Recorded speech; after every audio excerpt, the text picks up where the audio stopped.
So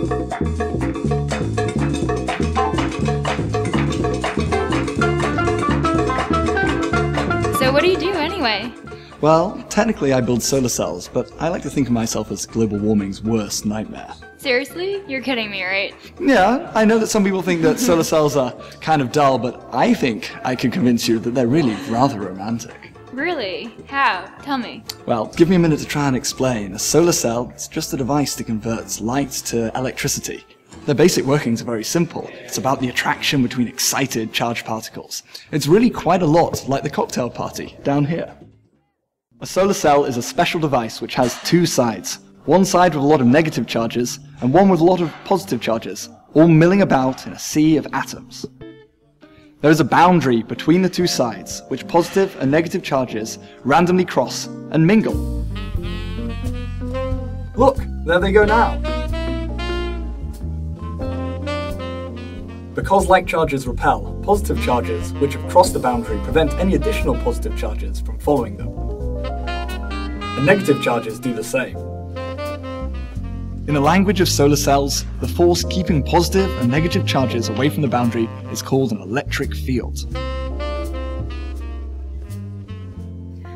But if these are solar cells, when does the sunlight come in? Well, when light illuminates the solar cell, it can be absorbed by a positive or a negative charge in the boundary layer. These charges become excited by the extra energy that they gain. The excited positive and negative charges find themselves extremely attracted to each other because they're oppositely charged and so close together. But alas, the electric field at the boundary between these two sides brutally tears our excited charges apart as soon as they are formed. Our excited negative and positive charges are now separated, sad and alone. But they're young and in love and determined to find another way to get to each other, even if it means going around the boundary.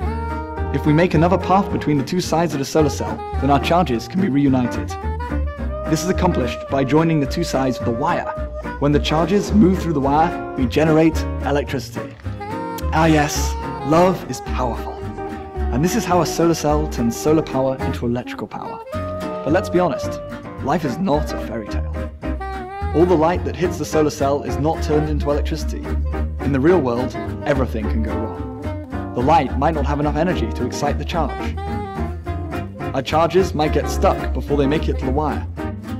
And the charges might recombine before they make it out of the solar cell. All these scenarios mean that our efficiency, which is our electrical energy out over our light energy in, isn't quite 100%. In fact, it's more like 15%. 15%? That sounds awful. But every energy source suffers from similar problems and similar limited efficiencies. So really, 15% is plenty.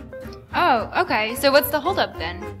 Money, problems, but we're working on it, and the cost of solar cells is really coming down. I mean, solar energy is really important. You and I are just 2 out of 7 billion people on this planet, and that number isn't getting any smaller. We can argue all we want about when fossil fuels are going to run out, but no one denies that they're going to run out someday. But will solar power be able to satisfy the world's energy demands? Actually, with just 1,000th of the Earth's surface, we can provide more than enough power to sustain our planet's growth in a way that's sustainable, robust, and sexy. Wow, that's so fetch. Do you want to get out of here? Oh no. Back to the lab. Bye! Hey!